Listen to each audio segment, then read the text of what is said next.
visual presentation. We saw originally the room on the other side where there was no projector, so I didn't know we were going to be in this big, intimidating place. Do you want to try to get something for the projector? Not enough time. I think it's going to be even quicker, more fun, easier to just explain our point of view about Mexican comics. Of course, it's just a point of view because history only happens after every one of us is dead. So right now we can only tell it the way we've experienced it. We all three are, well, obviously Mexicans. Yes. We're here. We are Mexican, not Mexicans. The one who actually draw comics. Gaby and I, Gaby Maya, Maritza Campos, and myself, I signed Bachan, Sebastián Carrillo. We've been doing comics for a very long time. Maritza is the most famous of us outside of Mexico because she wisely went to the net years and centuries ago, so she's known worldwide. But Gaby and I both worked in the Mexican industry while it was dying out. There was a Mexican industry. It was very local. Nobody actually, other than Mexicans, actually saw it. I think I heard that some of the comic books of the Mexican industry actually made it to Los Angeles or California in the mid-80s. I don't know if you ever got to see those. They were kind of small, square, not in the best of taste kind of stories. And you probably noticed that most of those were either very soapy, sappy romance stories, usually very under the cut of the Cinderella. You know, the poor, very good, very pious little girl was going to be saved by the rich guy, and then she was going to be like happily ever after. But in the meantime, she was going to fall in love with two other guys. And all that in a very small comic book. Okay, I've seen some. Yes, I In have. a nutshell, if you've ever seen a Mexican soap opera, and I'm pretty sure you have, you must have. All Mexican soap operas are based off the Mexican comics of the 50s. Most of them. 50s, So, 60s, and 70s. yeah, the old style. Anyway, I'm making it too long because I want to pull forward to the present, which is the whole point of this talk. And I will allow Maritza to talk that way because right now Gaby and I are just taking over the microphone because in this area she's the one she never touched. She never had anything to do with this, but both Gaby and me, we both worked in the industry, as I said. Yeah, and in my case, as Bachan was saying, the industry back in the 90s was starting to decline very quickly. There were no, sadly, in Mexico, there were never author comics. The companies would hire people to write for them all these sappy or, exciting stories about luchadores, the masked fighters and everything like that. But they were under the command of the publishers. It was very similar to a studio system here in Hollywood in the 30s. Exactly. Nobody really came up with their own stories. That happens in the 90s. Bachan is one of the very first to decide he had a story he wanted to tell. And with a very young company called Xibalba Press, he decided to just jump into the fray and say, guess what, I have a superhero that is not like any other superhero. And that's how he started with a little fuse. No, it's actually a vacuum tube. A vacuum tube. With a cape. With a cape. And decided he was way too brave and way too brilliant to be inside a TV set. His name is El Bulbo, and if I show him to you guys right now, you would say it's a minion from the movies. It's a lot like that. I swear I came up with it. Yeah. He came up with that first. Well, anyway, in a general view, what I'd like us to do in this talk, and again, I'm sorry, I'm going to involve you at some point. Yes. I'm going to take a nap under here. I think this is like the more complete way to do it because this is not the first time we've talked about this subject. Generally in Mexico about the history of comics, and generally the tone of the talk is how our industry is dying. Finally, it just died. But somehow we're still here doing comics, and there's a bunch of us Mexicans who did a lot of different stuff, which are right now active, and a lot of us are actually in the printing in the American or European industries, and we have something that started like fanzines or very small publishing, but it's pretty active in Mexico right now.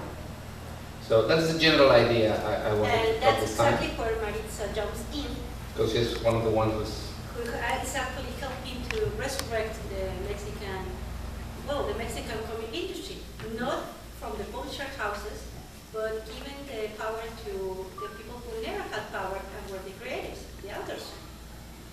So please, Maritza. Okay, if you insist. Exactly.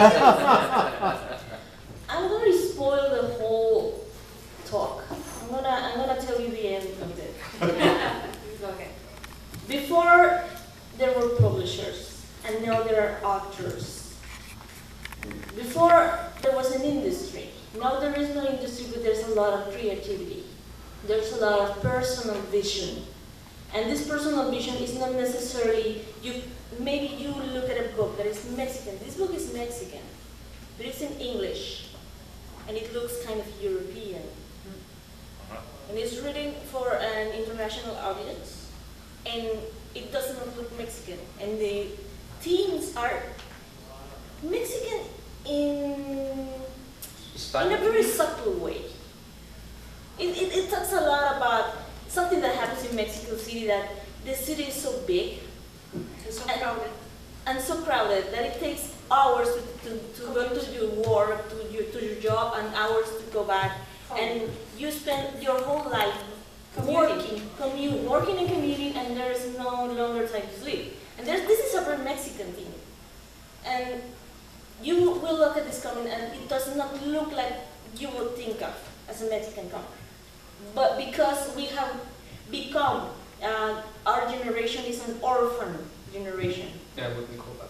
We did not grow up reading Mexican comics because there were none.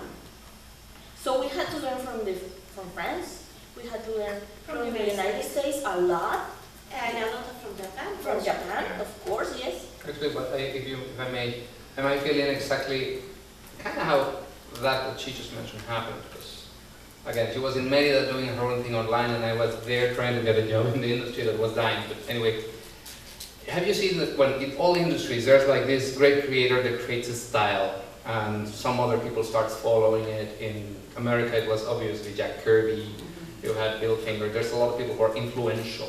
And there's a whole style that now actually takes the name of that person in a way. When you think comics, you're actually thinking Kirby style, modernized. When you think European comics, you are thinking about Moebius and all the people that come after him.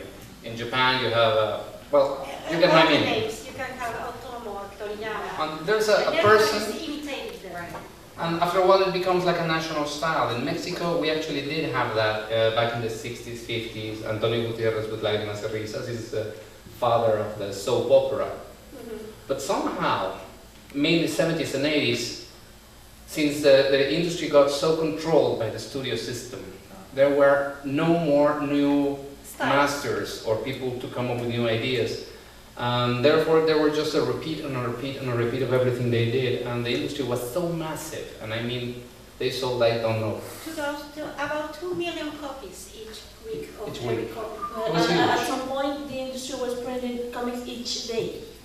yeah, it was huge. He's selling millions of copies, and maybe they were super small. They were called pepines. Yes. Pepin. Pepines. What were they called? Pepin. Pepin.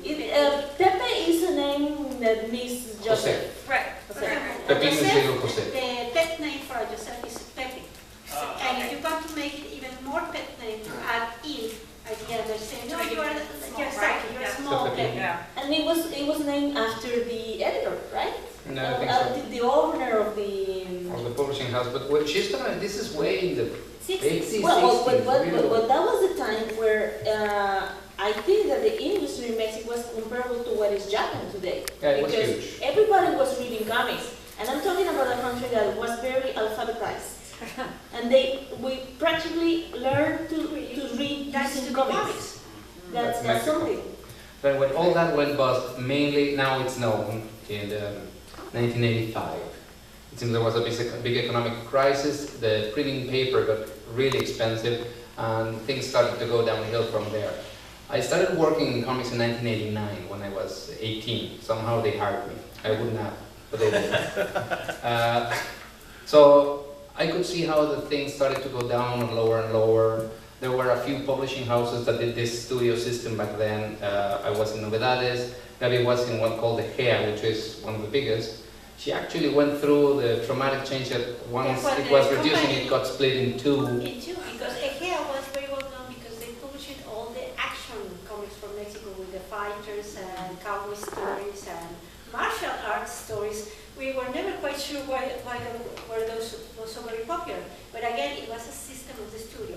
Almost every single artist had to draw the same way. So Yeah, but you it's would an- never be able to tell which one, because even some of them were forced to use nicknames, so nobody actually knew who was the artist. And sometimes it was the nickname the editor chose to put there. And when you want to look at the royalties, actually that nickname belonged to the editor himself. And you were like,